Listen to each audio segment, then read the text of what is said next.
ஏற்கனவே அமுலில் இருந்த புதிய நடைமுறையை மீண்டும் அமுல்படுத்த அமெரிக்கா முடிவு செய்துள்ளது. அதன்படி குற்றவாளியை துப்பாக்கியால் சுடும் முறையை அமெரிக்கா நீதித்துறை கூட்டாட்சியில் அளவில் அமுலுக்கு கொண்டு வந்துள்ளது.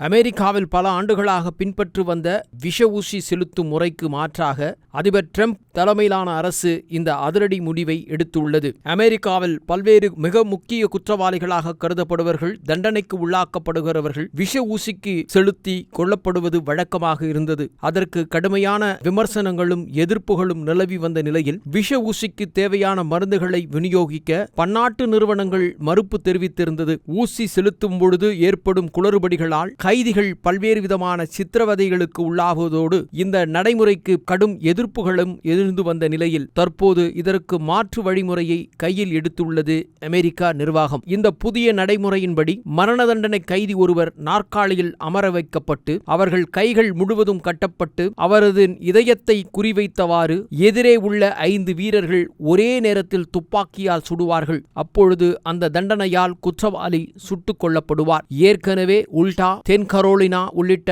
5 மாகாணங்களில் இந்த முறை சட்டப்பூர்வமாக உள்ள நிலையில் தற்போது கூட்டாட்சி அளவிலும் இது விரிவுபடுத்தப்பட்டுள்ளது என்பது மிகப்பெரிய எதிர்ப்பு அலைகளை சந்திக்கும் நிலையில் தற்போது அமெரிக்கா நிலவி வருகிறது. பல்வேறு மனித உரிமை அமைப்புகள் அரசின் இந்த முடிவை கண்டித்து கடும் எதிர்ப்புகளை பதிவு செய்துவதோடு இதை நடைமுறைப்படுத்துவது ஒரு காட்டுமிராண்டித்தனமான செயல் என்றும் கண்டனத்தையும் தெரிவித்து வருகிறது.